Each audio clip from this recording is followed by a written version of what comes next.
Primeira leitura. Segundo livro dos Reis. No 9º ano do reinado de Sedecias, no dia 10 do 10º mês, Nabucodonosor, rei da Babilônia, veio atacar Jerusalém com todo o seu exército. Puseram-lhe um cerco e construíram torres de assalto ao seu redor. A cidade ficou sitiada e rodeada de valas até ao 11º ano do reinado de Sedecias. No dia 9 do 4º mês, quando a fome se agravava na cidade e a população não tinha mais o que comer, abriram uma brecha na muralha da cidade.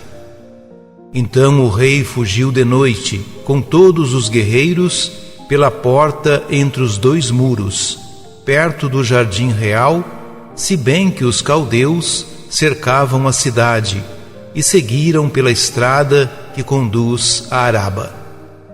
Mas o exército dos caldeus perseguiu o rei e alcançou-o na planície de Jericó, enquanto todo o seu exército se dispersou e o abandonou. Os caldeus prenderam o rei e levaram-no a Rebla, à presença do rei da Babilônia, que pronunciou sentença contra ele. Matou os filhos de Sedecias na sua presença, vazou-lhe os olhos e, preso com uma corrente de bronze, levou-o para a Babilônia. No dia 7 do 5º mês, data que corresponde ao ano 19 do reinado de Nabucodonosor, rei da Babilônia, Nabuzardã, comandante da guarda e oficial do rei da Babilônia, fez a sua entrada em Jerusalém. Ele incendiou o templo do Senhor e o palácio do rei, e entregou às chamas todas as casas e os edifícios de Jerusalém. Todo o exército dos caldeus, que acompanhava o comandante da guarda, destruiu as muralhas que rodeavam Jerusalém. Nabuzardã, comandante da guarda, exilou o resto da população que tinha ficado na cidade, os desertores que se tinham passado ao rei da Babilônia e o resto do povo. E dos pobres do país, o comandante da guarda deixou uma parte, como vinhateiros e agricultores. Palavra do Senhor.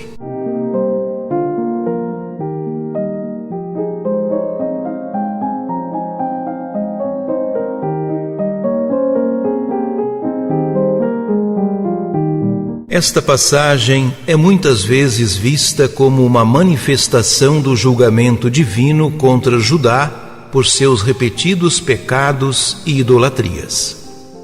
A queda de Jerusalém e o exílio babilônico são apresentados como consequências da desobediência do povo às leis de Deus. O cerco e a destruição simbolizam o que acontece quando uma nação ou indivíduo se afasta dos caminhos de Deus. O sofrimento, a destruição e o exílio físico refletem a separação espiritual de Deus. Embora esta passagem seja sombria, o exílio não é o fim da história para Israel. Profetas como Jeremias e Ezequiel, contemporâneos destes eventos, falaram de restauração e de um futuro em que Deus reuniria novamente seu povo.